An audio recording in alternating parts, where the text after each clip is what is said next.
This movie is a guitar player's fever dream.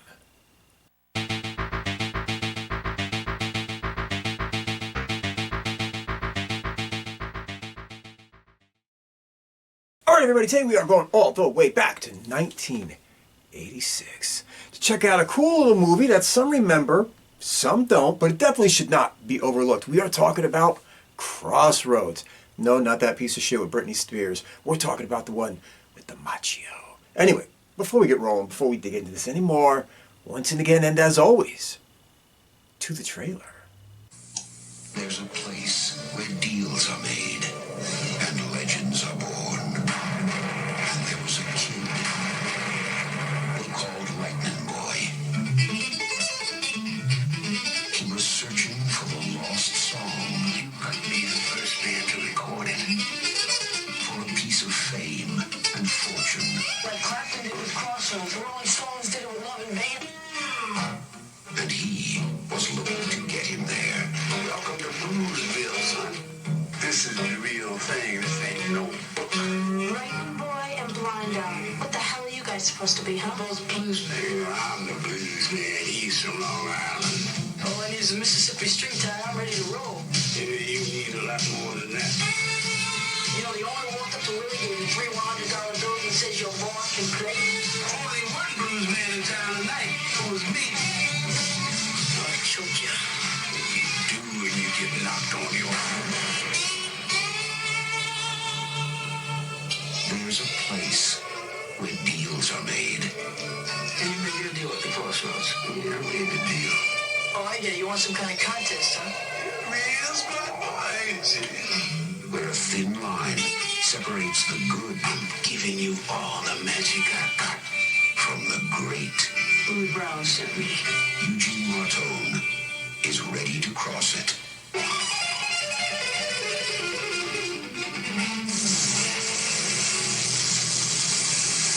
Crossroads.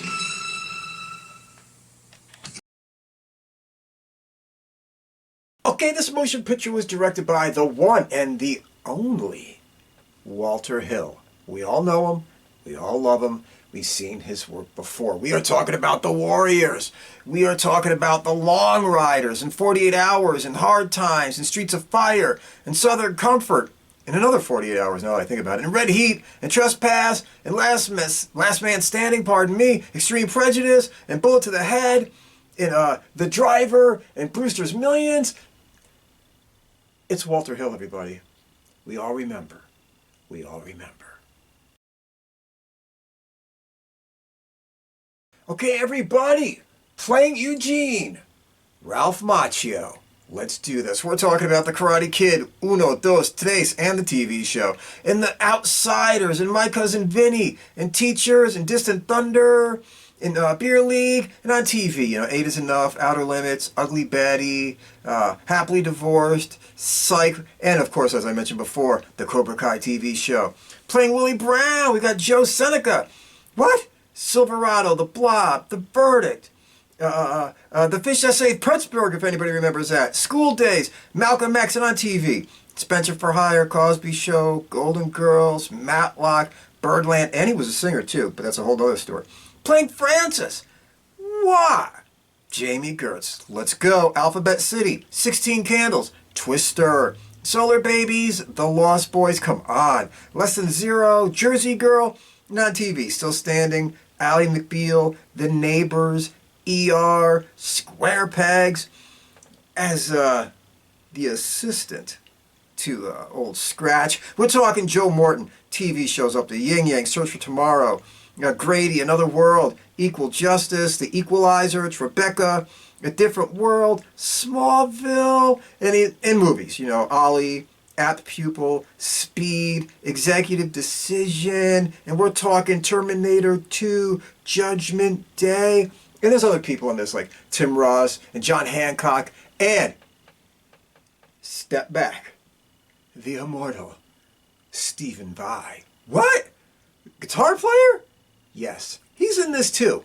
Let's keep moving.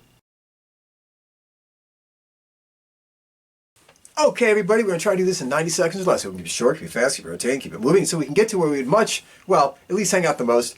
the summation. This motion picture starts out, you got this guy back in time hanging out at a crossroads, and he is about to make himself a deal, a mighty hefty deal. And the next thing you know, he goes into a recording, apartment. These guys are just in town making records of some very, very cool Southern blues.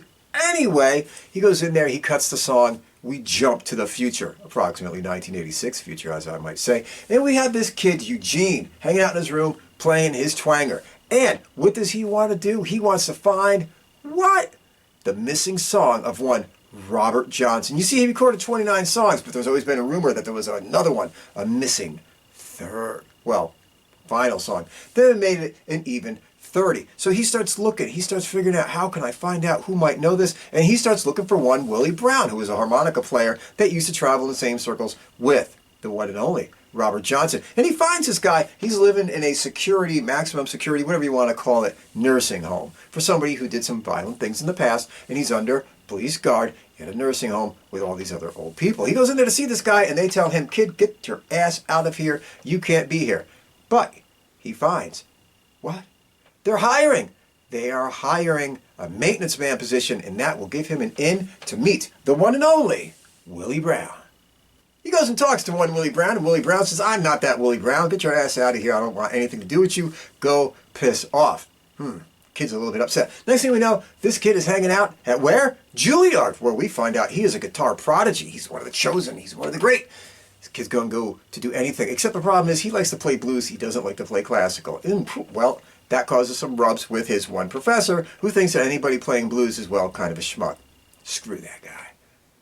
Anyway, this kid keeps going back to the hospital because he is positive that is one Willie Brown. And he keeps talking to this man. And he keeps hanging out with this man. So one day the man just breaks down and says, damn it, yes, I am the Willie Brown. And I can give you that missing song. I can sit there and help you learn the missing song. If you get me the hell out of here. Break me out. Get me out of the big city hell I'm in and get me back to Mississippi where I belong. Well, Eugene is like, are you out of your goddamn mind? I ain't doing that. But Willie Brown says, you want to learn that song? You get your shit in gear. Kid says, well, guy's got a point. And he grabs him, he smuggles him out, they hop in a cab, they head to a Greyhound station, pardon me, I'm rolling too damn fast, where he finds out that Willie Brown is kind of stringing him along. See, he agreed to pay for the beginning of this, and Willie Brown agreed to pay for the second half of this trip, and well, that doesn't really work out. And you find out Willie Brown's kind of a, well, slightly shady character. Motion picture moves on. These guys are making their way south by bus, by hitchhiking, is what it is, where they run into one, Jami Gertz,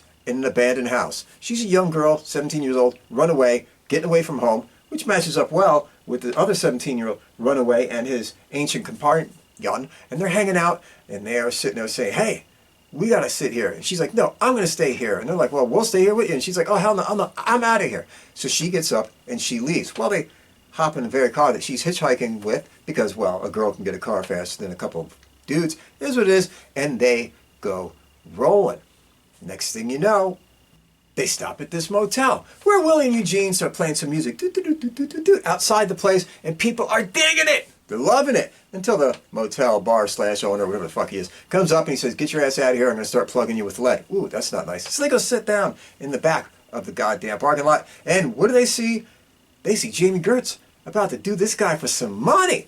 Man, that's like prostitution.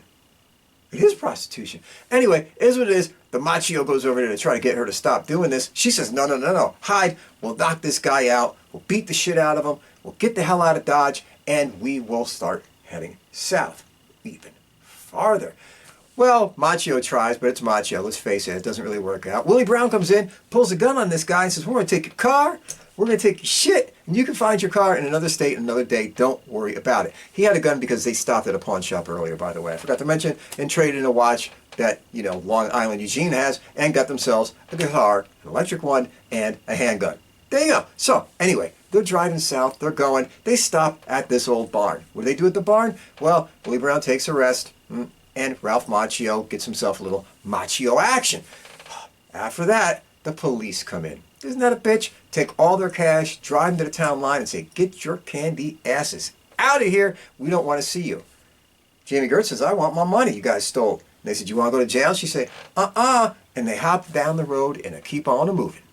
Before you know it, they wind up in this little town where the Macchio goes in one bar, it's mostly a white bar, and Willie Brown goes in another bar, it's mostly a black bar, and Macchio runs into some problems on his side of the street because, well, Jami Gertz likes stealing shit, and that doesn't go over well. So they go in to the black bar, where you are certain these kids are going to die, and they're not going to make it. But Willie Brown says, get your ass up on stage, we are going to play. And they went over the crowd, and everybody's dancing, and everybody's having a good time. Shortly after that, the Macchio is saying to his new girlfriend, we're going to go places, we're going to light this town up. And she's like, I don't want to be part of anything like that. And he's like, no, this is going to be great, you're going to love it. She's like, well, I'm kind of be bored, what am I going to do? Just like hop in the van and drive? And he's like, no, this is going to be great. And next thing you know, later on, she gets up in the middle of the night, says goodbye to Willie Brown, takes off, leaving the Macchio brokenhearted. But that brokenheartedness gives him the final step of the blues. Well, before you know it, they start moving on down the road a little bit more. And when they do, they stop at this old, well, let's just say, house of prostitution where Willie's looking for this chick, but the chick's dead. But they find a younger chick there, and she says, hey, drive these dudes to the Crossroads. They go to the Crossroads, and what do? Who do they bump into? Old Scratch himself. And he says, Willie Brown, you can't get out of your deal, Willie Brown. Why would I let you out of your deal? Now, why would I go and do a thing like that? Well, they're striking up another deal with one, Eugene. And, well, Old Scratch said to Eugene, well, I got this guy. He made a deal with me, too. Gave me his soul. His name is Jack Butler. And if you could beat him in a guitar playing contest, well, I'll let him go and you go. But if you lose, I get both your asses. Well, sounds like a good time to Macchio. Why not? They go to this gin joint. Well, hell. And they start playing the show of their lives, where it is the almighty Steve Vai versus the almighty Ralph Macchio in guitar, fist, tea, cups, I might add. And, of course, you know how it goes. You know what I mean? They go in there. They meet the insurmountable mountain of Steve Vai. But somehow the Mach pulls his shit up from that 15th round knockdown to go and deliver the knockout blow. Whew, is what it is. After that, you just see the old guys heading down the road again. Eugene says, well, I'll get you to Chicago. You're going to Chicago? And he goes, well, I'm going to go to L.A., which makes you think he's going to go find that chick that ran off, because she was headed to L.A. to be a stripper. Kids got bad taste in women. But anyway, it doesn't make a difference. That is the gist of the entire motion picture. That is the story as it stands. Let's get to the summation.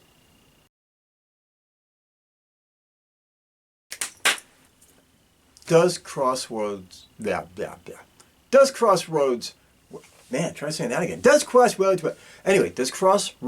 work? Yeah, Crossroads works. It's an awesome little flick. Overlooked, to be sure, especially in the overall 80s, and even in the career of Ralph Macchio himself. This movie wins. I don't know why it isn't bigger. Anyway, let's get the big three out of the way before we get into this anymore. The directing. Movie looks great. It's Walter Hill. The movie looks great. There's shots in there you're going to remember seeing in other motion pictures, but the framing, the look, the vibe, Walter Hill knows how to direct a motion picture. It's just the way it is. We don't need to explain it any more than that. The writing. Writing's dead solid. It's good. Not bad at all. So, for this kind of a movie, which is like well, we'll get into what kind of movie this is, the writing is solid. The acting. The acting in this is solid too. Now, I'm going to be honest with you. I'm going to be honest. Against some of the other actors in this, Jami Gertz and Ralph Macchio might not come across as good as the others. I'm sorry, as Seneca and Morton and everybody else, they're just more seasoned people. They're just actors that have been around longer, and they have, well, more skills. It is what it is. So, the Macchio delivers a Macchio-like performance. You've seen him deliver this performance in other motion pictures. It is what it is. He is who he is. His dynamic range isn't the greatest, but it's solid enough to get through. Jami Gertz, who's very young in this, does a solid job. I'm just saying, when you look at their acting performances next to, the seasoned people, the people with a little bit of mileage to give them the blues, it might not hold up as well, but it is what it is. Now let's get back to why this motion picture works. Well, mainly, it's just fun. It's a good ride. It's a good experience. It's well-paced, does everything it's supposed to do, and it gives you so many different things wrapped up into one. Let's face it, this motion picture is like 18 genres thrown in together. It's a buddy movie.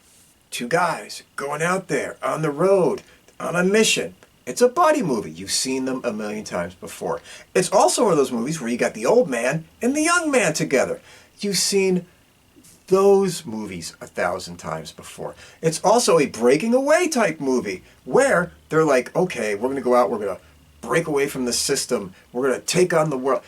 It's one of those kind of movies. It's also a culture movie where you got the young white kid from Long Island finding out how to operate in the black neighborhoods of the black towns of Mississippi. So you've got those movies. You've seen them 1,000,000 times before. You've got a young romantic thing mixed in here between a couple of teenagers. Let's face it, we've seen them 1,000,000 times before. So you really have like 18 little subgenres all smashed into one little flick and trying to keep you entertained. And the funny part is, somehow, it works.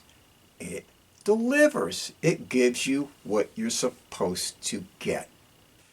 Macchio, for being a guy who ain't really a guitar player by any stretch of imagination, does a good enough job in there bullshitting his way through. I mean, let's be honest, you know what I mean? To some other guitar players out there, you know, me, you, we might notice it like, but it's close enough. It's good enough so that the public can sit there and say, hey, I'll follow this shit. I know he's not doing that, but goddamn it looks good enough for what's on screen, so let's just keep rolling. And one cannot talk about this motion picture without talking about the music. Walter Hill had a thing for old Rock Hooter, slide player, blues guy.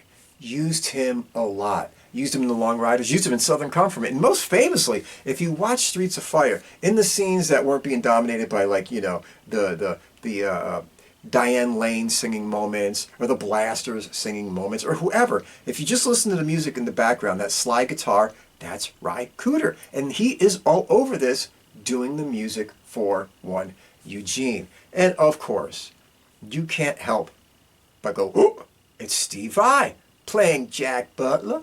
And he is out there being his full-on posing Steve Vai 1986 self, where he is just sitting there giving you the rock star looks, the rock star poses, the rock star hair whips, the whammy bar things. He's doing his whole thing. Yes, this might appeal more to rock and rollers and guitar players than anybody else, but that's just the way it goes. Also, this movie has a cool little quality that a lot of Walter Hill movies have. It feels like a fable. All of them. Yes. I know. Streets of Fire was a rock and roll fable. But if you watch a lot of his movies, they almost have a slight dreamlike quality to them. Like, you're listening to somebody tell you a story that isn't 100% accurate, and you're making the imagery in your head. And when you fill in the imagery in your head, it's slightly dreamlike, sensationalized, whatever you want to call it. Walter Hill does that in his movies, whether it's The Warriors, whether it's 48 Hours, whether it's this. There is a feeling like you're watching a story that's a told story, that's handed down. You're watching something that is basically imagery to somebody talking to their grandkid or something. You know, there was this time I knew this guy, Eugene, and he met up with this guy, Willie Brown. Let me tell you the story. And you're picturing it in your head. And that's how this movie kind of feels. A story within a story that's really a dream, to a degree. Now, are there any negatives in this motion picture? Not really. It's really like a fun little ride. Okay. There's a couple things. I mentioned before, Macchio and Gertz, they do good. But they don't do great. It's solid, but it's not on the level of everybody else. So that might catch your attention. Also, you do have a little bit of the unrequited love story that just ends kind of abruptly. She just gets up and she goes. Yes, you're given that tag at the end, like maybe he's going to go find her. I don't know if he should. I mean, this chick was kind of wild, ditched him once, was about to do some serious prostituting. Maybe he dodged a bullet on this one. But the way that it just kind of built up, and you're like, okay, she's gone. Huh? She's gone. What? Yes, it's a trigger, it's a catalyst. It makes him get that little bit of the blues lightning in him, because now he had some real heartache to sit there and draw from, but still, it was kind of an abrupt way to do it. And finally, well, let's throw it out. I don't know what's going on in hell, but in this motion picture, I don't know why everybody's having their soul taken by the devil. They're just in gin joints every night, blasted out with rock and roll and hot chicks and dancing. I mean, maybe I'm missing something, but you would think that everybody's trying to get out of this contract. I don't know. It looks like they're all having a friggin' great time now. I'm just saying. Maybe we're not seeing what's off camera. But it looks like Steve Vai is happier than a pig in shit. There's hot chicks dancing. Everybody's partying. Yeah, maybe there's a flip side. But it's a kind of a strange contrast. You know what I mean? Like in Constantine, you're like, okay, I can see why he don't want to go to hell. And this, you're like, hell's just a swinging club. Who knew? Anyway, everybody, if you get a shot, if you get a chance, get out there and watch yourself Crossroads. Remember, they had another movie called that with Britney Spears. This is not it. This is actually a good movie compared to that fucking thing. Anyway, get out there and watch it. It's like a little true hidden gem. A lot of people forget it exists. A lot of people think Macchio, karate, outsiders, my cousin Vinny. Outside of that, they think that this guy just doesn't exist as a human being. So, this is a nice little look into something that he did. Kind of like Teachers, another thing that went under the radar. I actually like this a little more, but still, some movies that deserve to get looked at. Anyway, no matter what, be good. Take care. Stay out of trouble. Be kind to a stranger. Be there for a friend. But most of all, more than anything else, never, and I mean ever, ever take any bullshit from anybody. See you soon.